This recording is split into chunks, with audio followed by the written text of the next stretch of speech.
voice where the very name strikes fear in the ears of any adult within miles of hearing it. Charles, we are at a high school. Dun, dun, dun!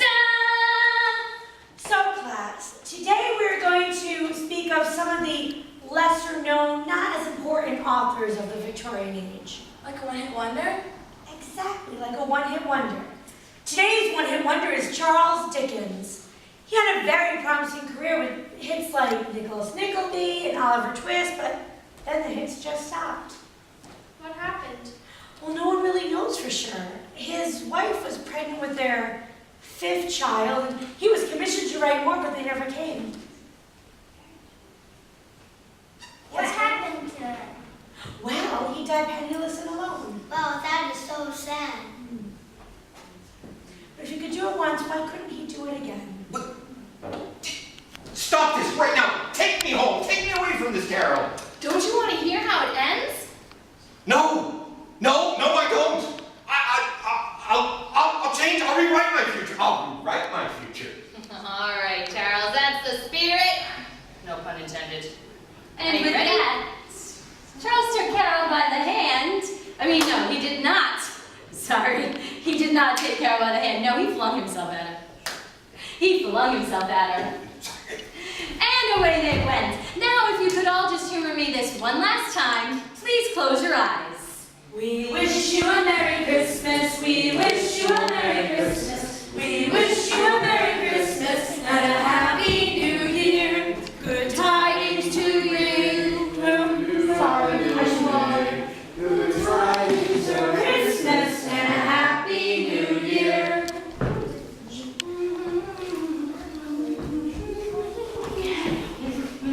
Oh, you can open your eyes now.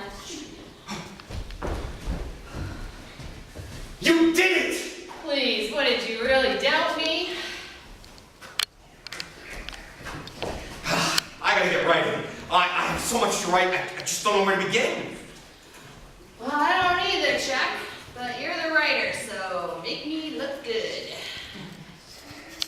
Marley. You are actually a good writer. I think a little privacy would be in order here. Of course. Sorry. Narrator? Hello? Narrator? Oh, I don't really know where she is, but come on, how hard can it be? Oh, look! Carolers! Deck the halls with boughs of holly, fa la la la la la. 'Tis the season to be jolly, fa la la la la la la. Don we now our gay apparel, fa la la la la la la. Don't the ancient Yuletide carol, fa la la la la la.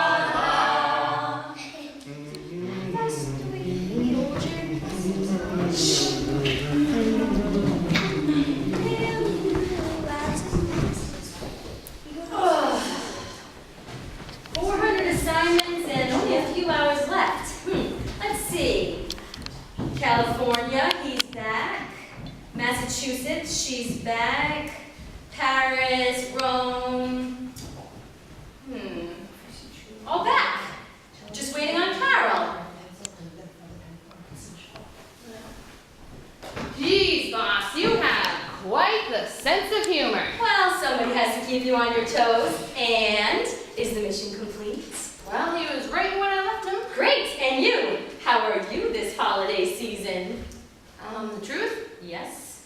Well, it's still a major pain in the rear. So I got Chuck to write a story. Psh. Not just any story, Carol. A story that tells these over-commercialized, grumpy people what the holiday is really about.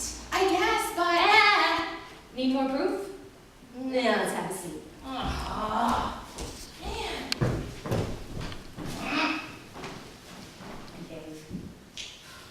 Marley was dead.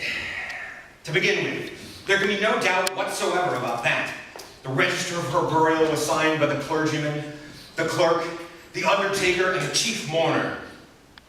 Scrooge signed it. And Scrooge's name was good upon change for anything she chose to put her hand to.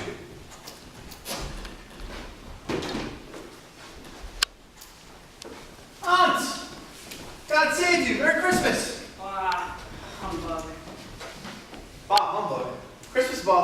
Surely you don't mean that, Aunt. I do. What right have you to be married? What reason have you to be married? You're poor enough. What right have you to be dismal? What reason have you to be morose? Surely you're rich enough. Bah, humbug. Don't be cross, Aunt. What else can I be when I live in such a world of fools as this? Merry Christmas. Out upon Merry Christmas. What's Christmas time to you but a time for paying bills without money? A time for finding yourself a year older and not an hour richer. If I could work my will, every idiot who goes about with Merry Christmas on his tongue would be boiled in his own pudding and buried with a stake of holly through his heart. Aunt! Nephew! You keep Christmas in your own way and let me keep it in mine. But you don't keep it. Let me leave it alone then. Much good may it do you. Much good it has ever done you. There are many things by which I have not profited. Dare I say Christmas among the rest. But I am sure that I have always thought of Christmas time as a good time. A pleasant, charitable, forgiving time. It is the only time during the long calendar year that I know of where men and women seem, by one consent, to open their shut-up hearts freely and to think of those under them as mere passerbys to the grave and not another race of creatures bound upon other journeys. Aunt, don't be angry with us. Come down with us. Humbug. Well, I shall keep my Christmas humor to the last. Her nephew left the room without an angry word, notwithstanding. He stopped at the outer door to bestow the greeting of the season upon the clerk, who, as cold as he was warmer than Scrooge, for he returned them cordially. Upon letting him out, he let another person in. She carried books, papers. She let another person in, who carried books and papers. You're gonna feather that to me. No, let's make that 2 people. That'll be better.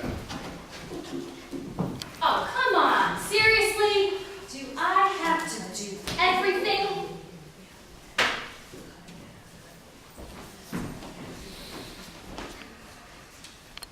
At this most festive season of the year, Ms. Scrooge, it is more than usually desirable to make some slight provision to help the poor and the destitute who suffer greatly at the present time.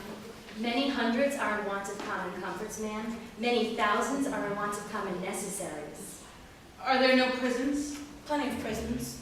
And the workhouses, are they still in operation? They are. I wish I could say they were not. Good. From what you said at first, I thought something had occurred to stop them in their useful course. I'm very glad to hear it.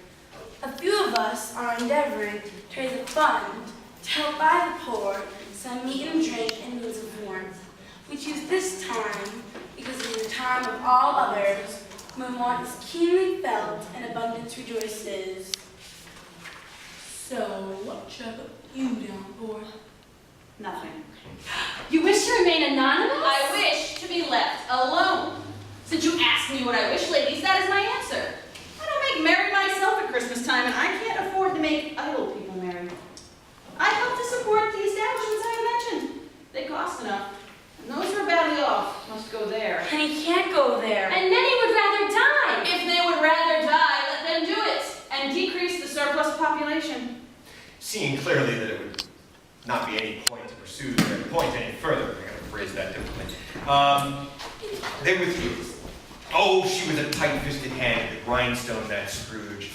A squeezing, grasping, wrenching, scraping, clutching, covetous old sinner. As cold and hard as flint, which has never had a grindstone strike out a generous fire from it. Secret, solitary, self-contained as an oyster. Christmas.